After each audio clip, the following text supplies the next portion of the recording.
부활하신 주님께서 우리에게 주시는 하나님의 말씀은 마태복음 28장 1절에서 15절까지의 말씀입니다. 제가 봉독해 올리겠습니다. 안식일이 다 지나고 안식 후 첫날이 되려는 새벽에 막달라 마리아와 다른 마리아가 무덤에 보려고 갔더니 큰 지진이 나며 주의 천사가 하늘로부터 내려와 돌을 굴려내고 그 위에 앉았는데 그 형상이 번개 같고 그 옷은 눈같이 희거늘 지키던 자들이 그를 무서워하여 떨며 죽은 사람과 같이 되었더라. 천사가 여자들에게 말하여 이르되 너희는 무서워하지 말라. 십자가에 못 박히신 예수를 너희가 찾는 줄을 내가 아노라. 그가 여기 계시지 않고 그가 말씀하시던 대로 살아나셨느니라. 와서 그가 누우셨던 곳을 보라.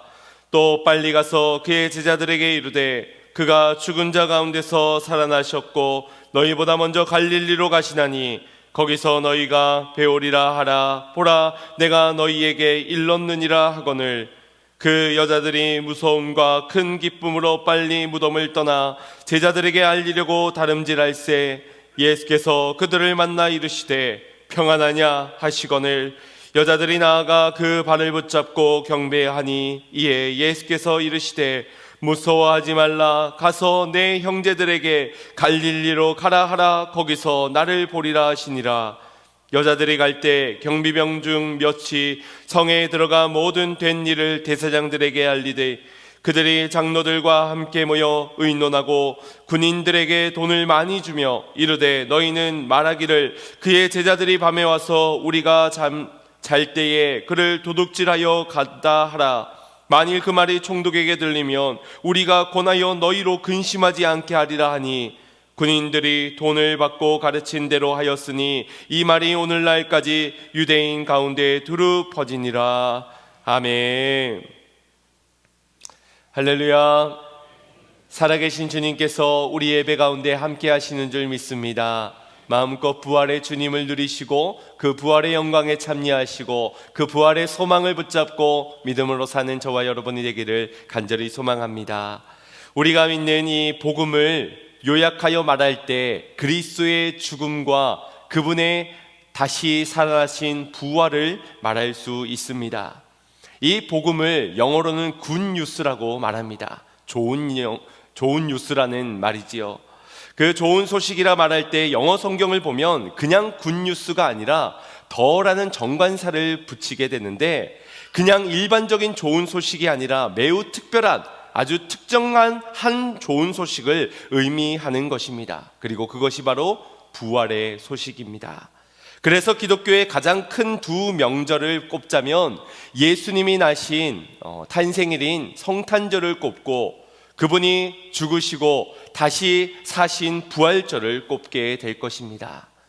우리를 위해 하늘 영광을 버리시고 이 땅 가운데 오신 그분의 나심이 우리에게 가장 큰 기쁨의 소식이기에 감사해야 하는 절기가 성육신하신 주님의 나심의 성탄절이라면 가장 기뻐해야 하는 절기 역시 다시 사신 소망의 완성을 이루신 부활하신 주님의 부활절인 것입니다.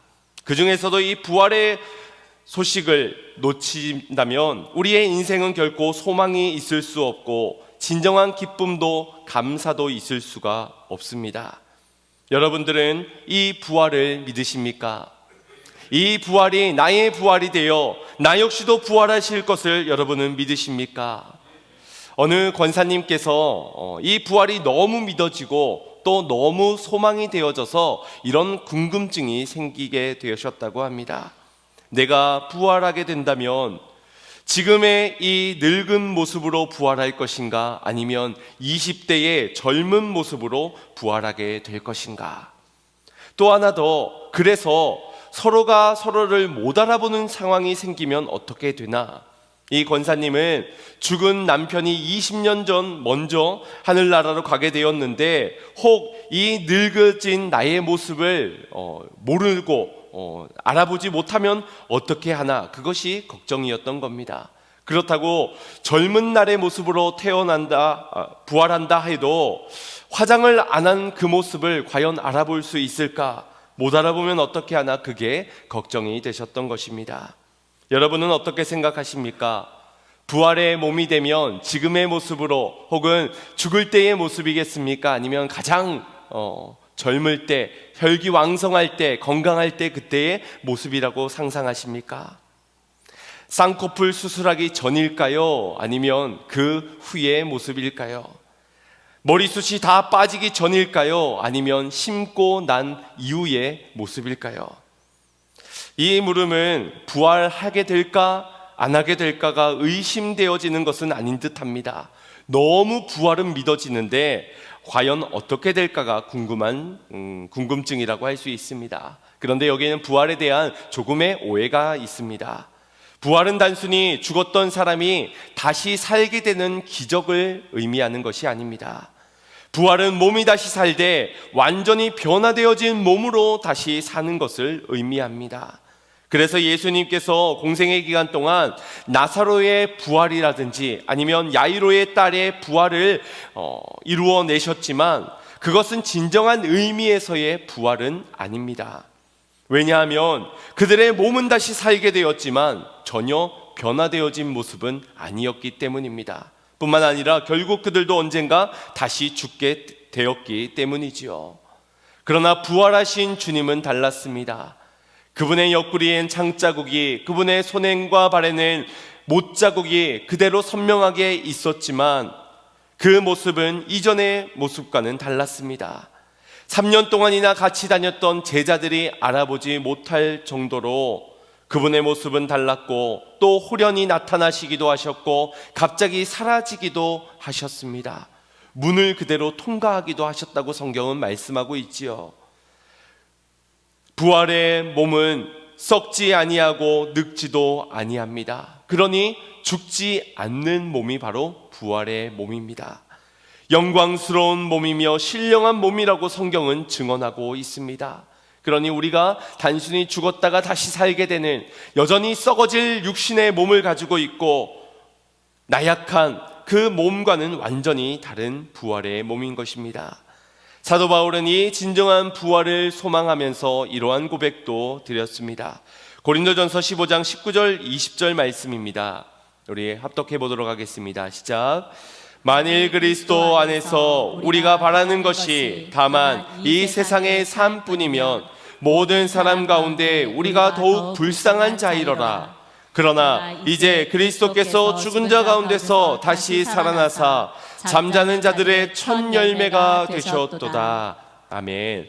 만일 우리에게 부활이 없다면 우리가 가장 불쌍한 사람이라는 것입니다. 그러나 그리스도께서 다시 살아나 잠자는 자들의 첫 열매가 되었으니 기뻐하라 명하는 것입니다.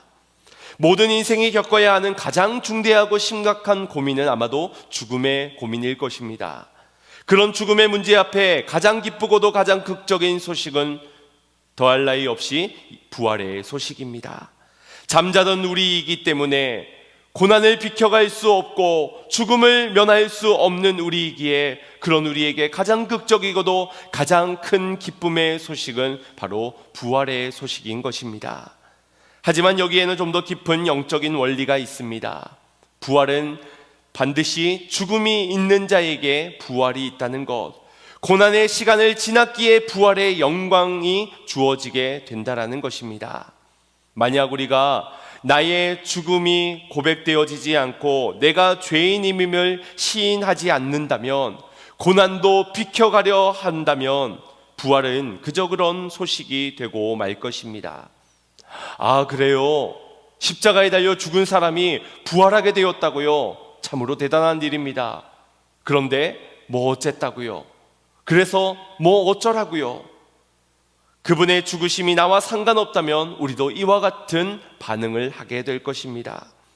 부활이 믿어지지도 않겠지만 믿어져도 큰 감흥이 없는 것이지요.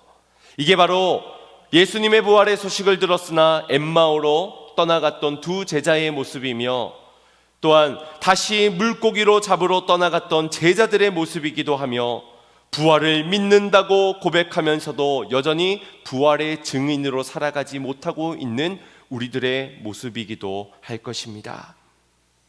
내가 죽지 않았는데, 내가 죽을 이유가 없는데 십자가의 고난은 남의 일처럼 여겨왔는데 그분의 죽으심과 부활이 무슨 의미가 있겠습니까? 그래서 부활은 반드시 죽음을 지나가야 하고 십자가의 고난을 지나가야 하는 것입니다. 그렇지 않고서는 그냥 계란 먹는 날 정도이겠지요. 그냥 설날과 추석 명절 같은 기독교의 하루, 명절 중 하루라고 여길 겁니다.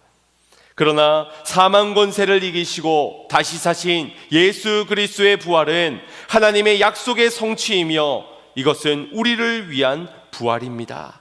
이것을 믿는 모든 성도들에게는 부활의 능력으로 반드시 다시 살게 될 것입니다.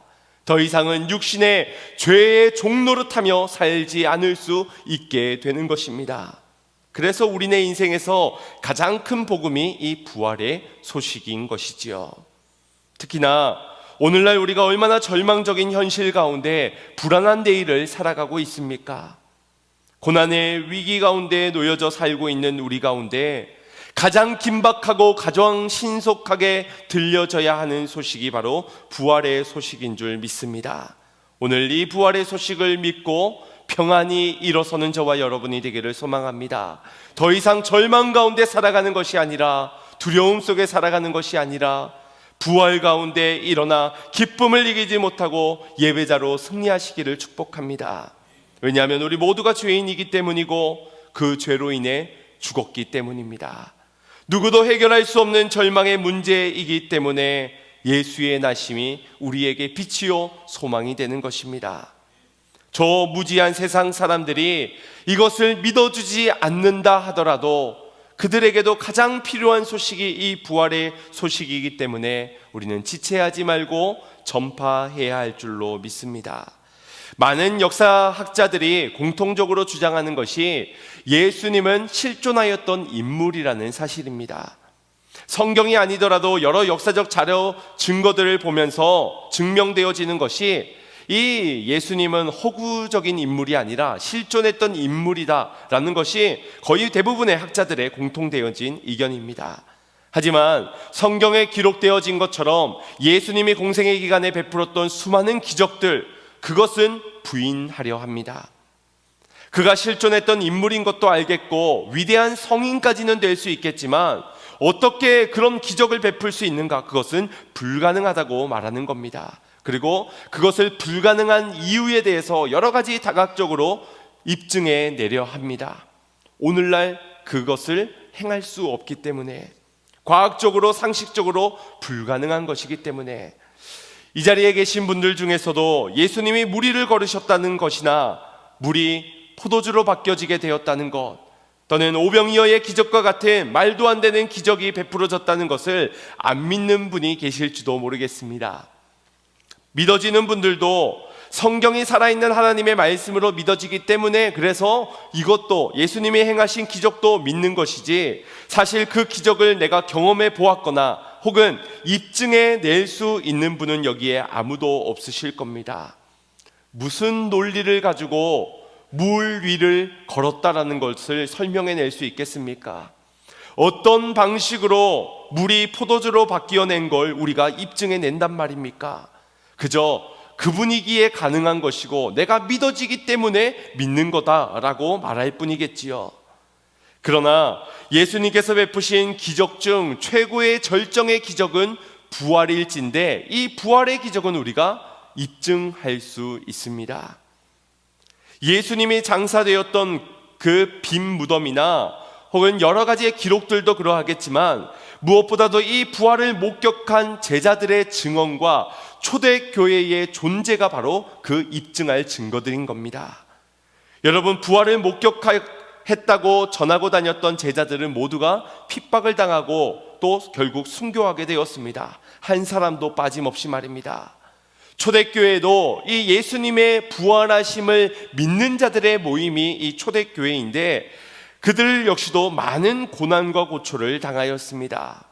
만약 제자들의 증언이 거짓이라면, 초대교회의 성도들이 만난 부활하신 주님이 허구적 인물이라면 그 거짓과 허구를 위해 과연 목숨을 내놓을 자가 몇이나 있겠습니까? 우리도 가끔은 거짓말할 때가 있겠고 또 진실이 아닌 것에 열중할 때도 있겠지만 그것을 위해서 목숨을 버리지는 않을 겁니다. 목숨보다 그 거짓이, 그 허구가 중요하지는 않기 때문입니다. 그런데 제자들은 사형틀 앞에서, 죽음의 위협 앞에서 예수님이 부활하셨다는 것이 거짓말이라고 단 한 사람도 말한 자가 없다라는 것입니다. 저들이 그토록 원하는 말 한마디, 예수님 사신 거 아니야, 예수님 부활하지 않았어, 이 말 한마디면은 그들도 목숨을 부지할 수 있었지만 그들은 부활의 증인으로서 내가 만난 그 부활의 예수님을 외치는 것을 멈추지 않았고 결국 순교를 당하게 된 것입니다. 과연 어느 누가 거짓을 위해, 어느 누가 픽션을 위하여서 자신의 목숨을 건단 말입니까? 단 한 사람이라도 거짓을 말했다면 기독교는 많은 혼돈 속에 오늘날까지 교회가 유지되어지기가 어려웠을 것입니다. 하지만 이 부활이 정말 사실이기 때문에, 부활의 증인들이 만난 예수님을 부인할 수 없었기 때문에 오늘날까지 교회는 든든히 세워져 오고 수많은 부활의 증인들이 삶을 포기하면서까지 이 교회의 부활의 소식을, 복음을 끝까지 지켜내고 보세울 수 있었던 것입니다. 여러분, 우리가 잘 아는 것처럼 제자들이 얼마나 어리석고도 무지한 자들입니까? 우리는 지난 고난주간을 통하여서 그를 똑똑히 목도하였습니다. 물론 우리보다야 낫지만 그래도 십자가 앞에서 뿔뿔이 도망쳐버렸던 제자들 아닙니까? 예수님을 사랑한다고는 했으나 십자가의 길만큼은 결코 가지 않았던 그 제자들, 그런 제자들이 완전히 변화되어진 순간이 있었으니 바로 그것이 예수님을 만난 증거입니다. 부활하신 예수님을 만나고 그분이 승천하시면서 그분이 전해주셨던 그 명령을 들었기 때문에 그들은 이제 누구도 말릴 수 없는 증인이 되어 부활의 소식을 급진적으로 그리고 신속하게 가는 곳곳마다 활발하게 전하였던 것입니다. 그들을 향한 박해와 핍박이 결코 작아서가 아닙니다. 십자가를 지시기 전에는 그 핍박이 너무 강했다가 예수님이 죽고 나서는 그 핍박이 덜해져서 그들이 목숨을 걸 만큼 증인이 된 것이 아니라는 겁니다. 그들은 하나같이 창에 찔려 죽었고 돌에 맞아 죽었고 또 십자가에 매달려 죽고 화형에 처해지기도 하였습니다. 아무리 진실이고 팩트라 하여도 원래 진실보다 중요한 것이 내 목숨 아니겠습니까? 그냥 나 하나 속으로 믿으면 되지 굳이 그것을 진실이라고 마지막까지 그렇게 외치면서 목숨까지 버릴 이유가 있는가? 우리가 이해되지 않을 수 있습니다. 하지만 이것은 단순한 사실이 아니라 나를 변화시킨, 나를 살게 한 진정한 복음이었고 저들도 살게 할 유일한 복음이 바로 이 부활의 소식이었기 때문에, 그리고 이것이 부활을 목격한 증인들의 사명이기 때문에 그들은 목숨을 포기하면서까지 이 복음을 전하였던 것입니다. 오늘 본문의 예수님의 부활의 소식에 가장 먼저 들려져 온 빈 무덤가에는 두 부류의 사람들이 있었습니다.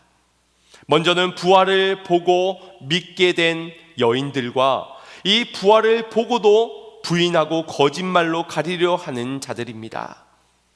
부활을 부인하는 자들은 부활을 못 믿어서가 아니었습니다. 안 믿고자 하였기 때문입니다. 그리고 그 결과가 어떻게 달라졌습니까? 믿지 않는 자들은 부활의 능력과 구원하심을 경험하지 못하였지만 믿는 자들은 죽음에서 승리하시고 부활하신 주님을 만나 그분을 기쁨으로 예배하게 되었습니다. 이걸 반대로 말하자면 부활이 믿어지지 않으면 진정한 예배를 드릴 수가 없다는 말이고, 또 다른 말로 말하자면 우리가 예배를 드리면서도 아무런 기쁨도 감격도 누리지 못하고 있다면 그 이유는 이 부활이 진정으로 믿어지지 않기 때문이라고 할 수 있습니다. 사도 바울은 고린도전서 15장 17절에 이렇게 말씀하였습니다. 합독합니다. 그리스도께서 다시 살아나신 일이 없으면 너희의 믿음도 헛되고 너희가 여전히 죄 가운데 있을 것이요. 아멘. 부활이 없는 믿음은 헛것이요 소망이 없는 무의미한 신앙생활을 한 채 아무런 예배의 감격도 누리지 못하게 될 것이라는 겁니다.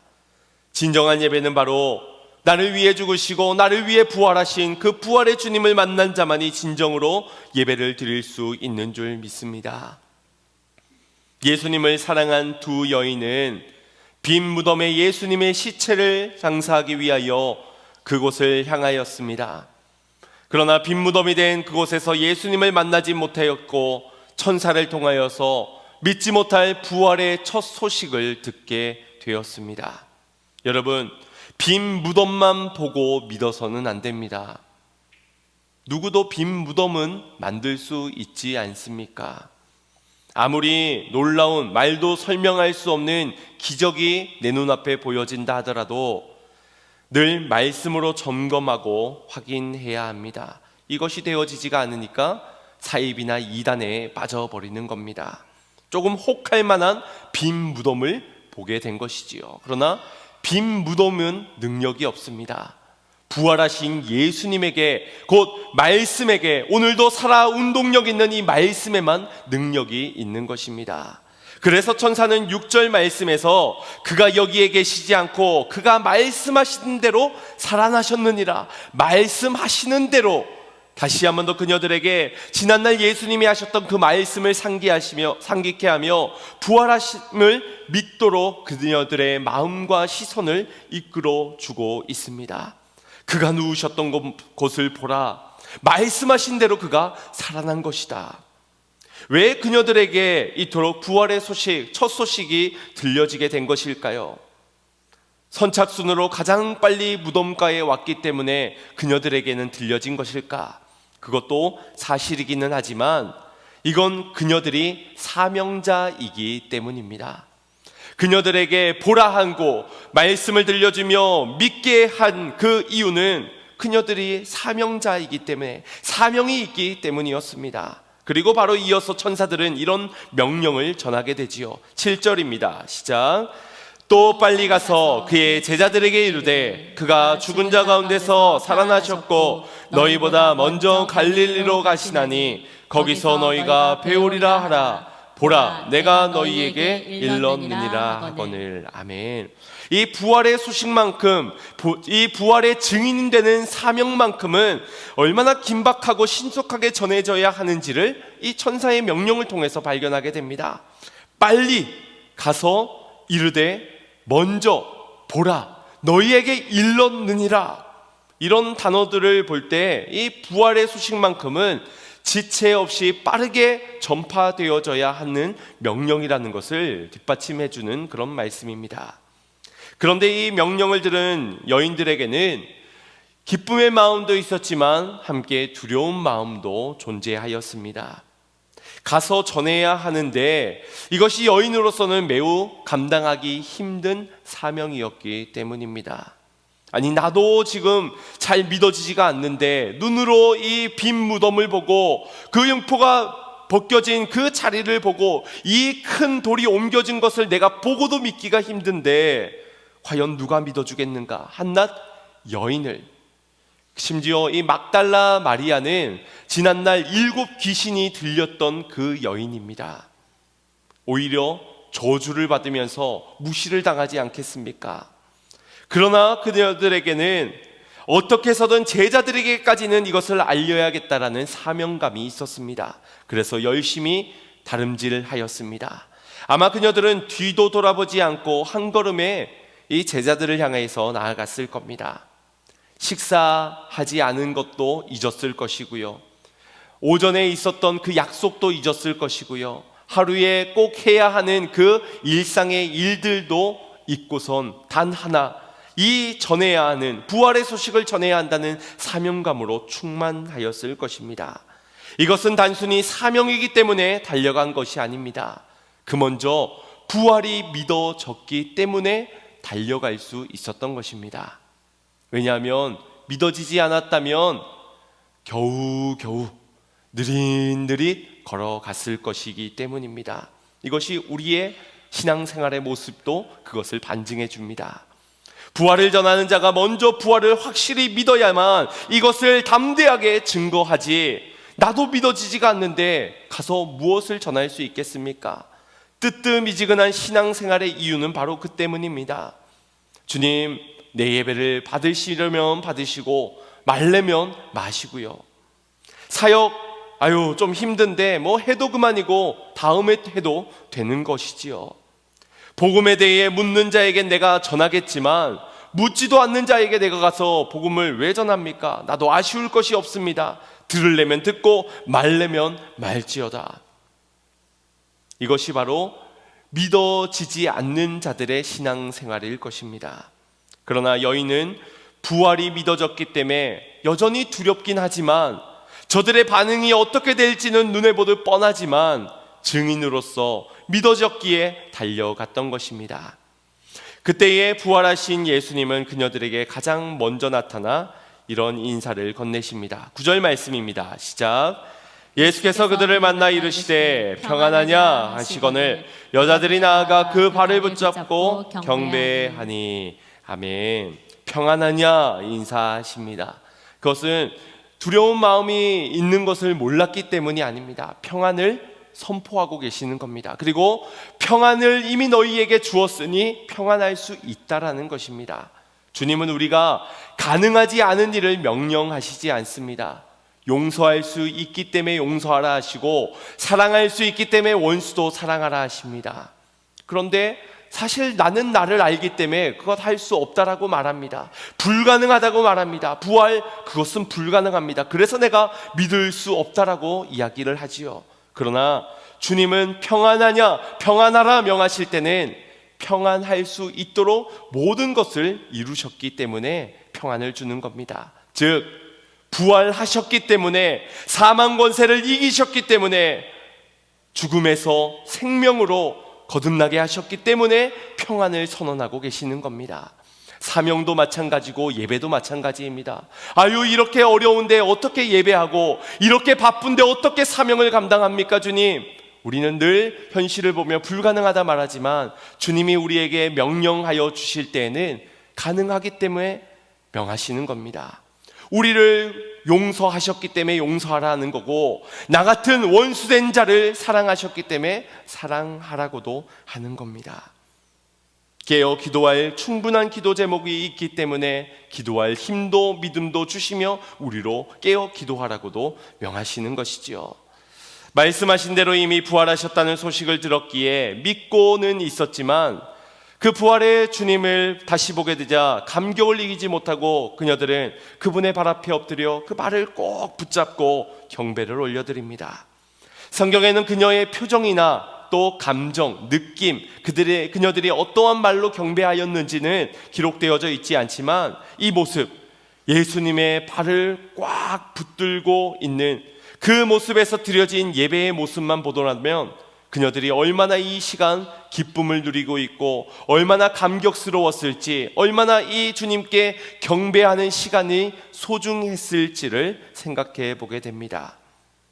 이것이 오늘 우리의 예배가 되어야 할 줄로 믿습니다. 주님의 발이 없기 때문에 그런 예배를 드리지 못한다. 아니요, 주님의 못자국 난 그 발이 이미 우리 앞에 놓여져 있습니다. 예수님이 여인을 가장 먼저 만나 주신 이유도 어쩌면 이것 때문일 겁니다.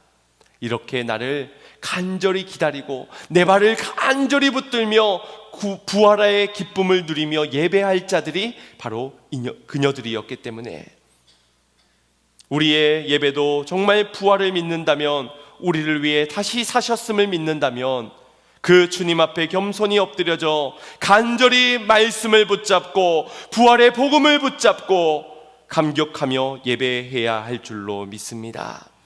이른 새벽 무덤가로 찾아갈 만큼 그녀들은 주를 사랑하는 마음이 있었고 그 사랑한 마음에 가장 먼저 부활의 소식도 듣게 된 것입니다. 또 들은 부활의 소식을 전해야 하는 사명 가운데는 순종과 충성으로 달려나갔을 때에 부활하신 그 주님을 가장 처음 만나는 영광을 그녀들도 누릴 수 있게 되었고, 가장 부활의 감격 가운데 첫 예배를 드리는 예배자가 될 수 있었던 것입니다. 다른 유능하고 다른 영향력 있는 수많은 인물들도 있었겠지만, 가장 사회적으로 약한 취급을 받는 그녀들이 먼저 듣게 되고 먼저 만나게 된 이유는 바로 이 사랑 때문인 것입니다. 사랑하는 성도 여러분, 주님의 말씀을 사랑하면 복음이 들려지게 될 것입니다. 그리고 그 들려진 복음이 믿어지게 될 것입니다. 들려지게 되고 믿게 되어진 그 말씀에 순종하고 충성하며 따를 때에 우리도 우리의 인생에 지금도 살아 역사하시는 부활의 주님의 역사를 경험하는 인생들이 되게 될 줄로 믿습니다. 여인들에게 주님께서는 먼저 평안을 명하여 주셨습니다. 그리고 무서워하지 말라 명하시며 그녀들의 예배를 받으시고, 그리고 더 나아가 그녀들에게 사명을 허락하십니다. 우리 10절 말씀 합독하겠습니다. 시작. 이에 예수께서 이르시되 무서워하지 말라. 가서 내 형제들에게 갈릴리로 가라 하라. 거기서 나를 보리라 하시니라. 아멘. 절망에 빠져 있는 제자들, 십자가로서 우리의 그동안의 3년의 모든 사역들이 실패라고 낙심해 있을 제자들에게 어서 가서 부활의 증거를 너희들이 전해 주어라. 갈릴리로 가면 부활하신 주님을 만날 것이라고 전해 주어라 명령하십니다. 그녀들에게 허락되어진 사명입니다. 형제들에게 가라 전하는 사명을 주시기 위해 여인들을 찾아가셨던 것입니다. 오늘 우리에게도 이러한 사명이 있습니까? 여인들에게 매우 부담스러운 사명입니다. 사람이 한번 죽으면 끝인데, 그나마 살아났던 사람들도 예수님이 살리신 것이지 정작 예수님이 죽었는데 어떻게 살 수 있단 말인가? 그런데 여인들이 와서 살게 되었다, 갈릴리로 가서 만날 수 있다, 아마 그녀들을 천대하며 무시하며 모욕하였을 겁니다. 그러나 전하라 하시니 전해야만 합니다. 내가 보고 내게 맡기셨으니 그 일을 순종해야 합니다. 그래서 사명인 것입니다. 그들도 갈릴리로 가서 만나게 되면 깨닫게 될 것입니다. 아, 부활의 소식이구나. 이것이 복음이구나. 모든 절망을 바꿀 소망의 기쁜 소식, 이 부활의 소식을 나도 전해야 되겠구나. 그들도 거기에서는 깨닫게 되고 변화되게 될 것이고 영원히 거기서 살게 될 것입니다. 그러나 가지 않는다면, 그녀들이 이 부담스러운 사명을 감당하지 않는다면 결코 그들은 발견할 수 없는 복음이기도 한 것입니다. 그녀들에게는 믿음이 있었기 때문에 빈 무덤에서 달려갈 수 있었습니다. 그리고 예수님을 만나 부활하신 주님을 만나고 거기에서 나를 만나리라 소망의 말씀을 듣게 되니, 이 믿음과 이 소망이 있었기 때문에 그들은 담대하게 평생을 부활의 증인으로 살아갈 수 있었던 것입니다. 우리에게도 과연 이 부활의 믿음이 있는지, 그리고 부활의 소망이 있는지, 거기서 만날 부활의 주님을 소망하고 있는지를 돌아보아야 할 것 같습니다.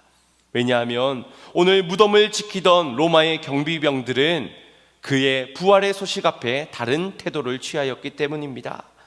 이 경비병들은 대제사장들에게 찾아가 이 상황을 보고하게 되었고, 대제사장들은 군인들을 돈으로 매수하며 거짓 보고를 지시하게 됩니다.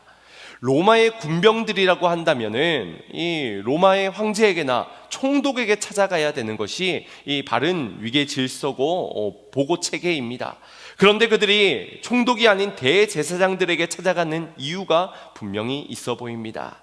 아마도 그들은 내가 이 무덤을 지켰어야 하는데 이 시체가 사라진 것을 추궁을 당하게 될 것이고 빈 무덤이 된 것에 대한 책임을 져야 할 것이기 때문이라는 부담감 때문에 총독이 아닌 대제사장을 찾아갔던 것이지요. 왜냐하면 지금 이 빈 무덤에 부활의 사실이 되게 되면 이 대제사장들이 가장 어려움을 겪게 될 것이기 때문에, 그래서 이 군병들은 대제사장들의 약점을 가지고 이용하기 위해 그들을 찾아갔던 것이고, 그들의 바램처럼 역시나 돈을 받으면서 거짓말을 보고하라는 말을 듣게 되었고, 심지어 총독 앞에서 너희를 변호해 주겠다라는 약속까지 받게 됩니다. 그러니 이 경비병들의 입장에서는 야, 내가 탁월한 선택을 했다, 내가 빈 무덤 앞에, 부활의 소식 앞에 이렇게 살아가기를, 거짓말로 부활이 없다 말하고 돈을 취하는 것이 더 낫다라고 스스로 말하지 않겠습니까? 그런데 그들이 전하는 진술을 보십시오. 얼마나 허술하게 짝이 없는지를. 자신들이 잠든 사이에 제자들이 와서 시신을 도둑질해 갔다라는 증언을 합니다. 이 모습을 보면서 어린 아이들이 이 선생님에게 고자질하는 모습을 생각해 보게 되었습니다. 저희도 저희 두 아들이 있는데, 이 식사 기도를 하거나 예배 때 기도를 하게 되면 꼭 둘 중에 한 명이 엄마 형아가 눈 뜨고 기도했어요. 아니야, 쟤도 눈 뜨고 기도했어요. 서로 막 고자질을 합니다. 나는 잘 기도했는데 저는 눈을 뜨고 기도를 제대로 안 했다는 것이지요. 그런데 사실은 눈을 떴기 때문에 그것을 봤다는 걸 우리는 너무나 잘 알고 있지 않습니까? 아니, 잠이 들었다면서 제자들이 그 시신을 가져갔다는 것은 어떻게 보았단 말입니까? 조금만 생각해봐도 이것은 거짓 증거입니다. 앞뒤가 맞지 않는 거짓 증언인데도 불구하고 이것을 돈을 받으면서 자신을 변호하는 거짓 증언으로 사용하고 있고, 심지어 유대인들은 이것을 사실로 여기고 소문을 내기 시작하는 겁니다. 왜냐? 경비병들의 앞뒤가 맞지 않는 이 증언보다 죽은 자가 다시 살게 되었다는 이 부활의 소식이 더 믿어지지가 않기 때문입니다. 뿐만 아니라 그토록 자신들이 죽여라, 십자가에 못 박아라, 바나바를 풀어주고 예수를 죽여라, 그렇게 외쳤던 우리가, 근데 그 사가 죽었다가 다시 살아났다고 하니 믿어지지도 않지만 믿고 싶지도 않았기 때문일 겁니다. 하지만 진실은 덮을 수 없고 거짓으로 가릴 수도 없지요. 복음은 무엇으로도 막을 수가 없는 것입니다. 그래서 거짓 증언보다 더 빠르고 강력하게 이 복음이 땅끝까지 전해져 가고 있는 겁니다. 그리고 전해지는 곳곳들마다 이 복음으로 임하여서 복음이 임한 곳에는 평안이 전파되었고, 이 복음이 세워지는 곳에는 부활의 감격 속에 예배하는 자들이 신실한 예배자로 서게 되었으며, 복음으로 인해 복음의 증거자들이, 부활의 증언자들이 사명자들처럼 곳곳에서 목숨을 포기하리만큼 그렇게 세워지게 된 것입니다. 사랑하는 성도 여러분, 여러분들이 그리스도의 부활이 믿어지신다면 여러분들 역시도 부활의 증인입니다. 만사를 제쳐두고 떠나가야 해서 이 부활의 소식을 증언해야 하는 부활의 증인들이라는 것입니다. 예수님이 더 이상 무덤에 계시지 않기 때문에 우리가 달려나가야 하는 자리는 빈 무덤가가 아니라 바로 믿지 못하고 의심하고 절망에 빠져있는 사람들을 향해 나아가 갈릴리의 약속을 전해주는 자, 거기에서 부활하신 주님을 만날 수 있다고 증거하는 자가 되어야 할 줄로 믿습니다. 왜 그 여인들이란 말입니까? 왜 제자들이 아닌 여인들이었습니까? 사랑의 마음에서 가장 먼저 주님께로 달려나왔고, 그곳에서 주님의 말씀을 떠올리며 부활하신 주님을 목격하면서 부담스럽지만 여전히 두렵지만 주님이 주신 평안을 가지고 부활의 증인으로 달려나갔기 때문입니다. 오늘 우리도 일어서야 할 줄로 믿습니다. 부활의 증인 되십시오. 믿는 자 되시기를 바랍니다. 나도 믿어지지가 않아서 뜨뜻미지근한 예배 생활, 그런 신앙 생활, 그런 사역, 그런 전도 생활 하고 있는 우리라면 오늘 이 순간 나를 위해 죽으시고 나를 위해 다시 사신 그 부활하신 주님을 만나심으로 부활의 참 증인으로 세워지는 저와 여러분이 되기를 소망합니다. 우리에게도 그 여인들처럼, 제자들처럼 동일한 사명이 주어졌습니다. 예루살렘과 사마리아와 온 유대와 땅끝까지 이르러 내 증인이 되리라. 아멘. 이 말씀을 믿고 이 말씀에 순종하는 자, 부활의 증인된 우리 양문의 모든 성도님들이 되시기를 주님의 이름으로 축원드립니다. 우리 같이 말씀을 생각하시면서 그 부활의 주님, 내가 일평생 증거하며 살겠습니다. 자랑하며 살겠습니다. 복음이 필요한 것에 내가 나아가 거기에 계신 주님을 또한 배웁기를 원합니다. 우리 담대한 믿음으로 선포하며 박수치며 찬양합니다.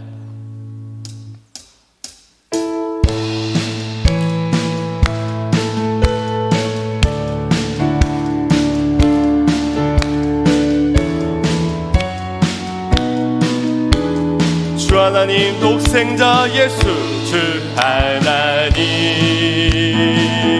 독생자 예수, 날 위하여 오시었네. 내 모든 죄 다 사하시고 죽음에서 부활하신 나의 구세주, 살아계신 주, 나의 참된 소망, 걱정 근심 전혀 없네. 사랑의 주, 내 갈 길 인도하니 내 모든 삶의 기쁨 늘 충만하네. 주 안에서 거듭난 생명 도우시는 주의 사랑, 참 기쁨과 확신 가지고 예수님의 도우심을 믿으며 살리 선포합니다. 살아계신 주, 나의 참된 소망, 걱정 근심 전혀 없네. 사랑의 주, 내 갈 길 인도하니 내 모든 삶의 기쁨 늘 충만하네. 그 언젠가 주 뵐 때까지 주를 위해 싸우리라. 승리의 길 멀고 험해도 주님께서 나의 앞길 지켜주. 우리 믿읍시다. 살아계신 주, 나의 참된 소망, 걱정 근심 전혀 없네. 사랑의 주, 내 발길 인도하니 내 모든 삶의 기쁨 늘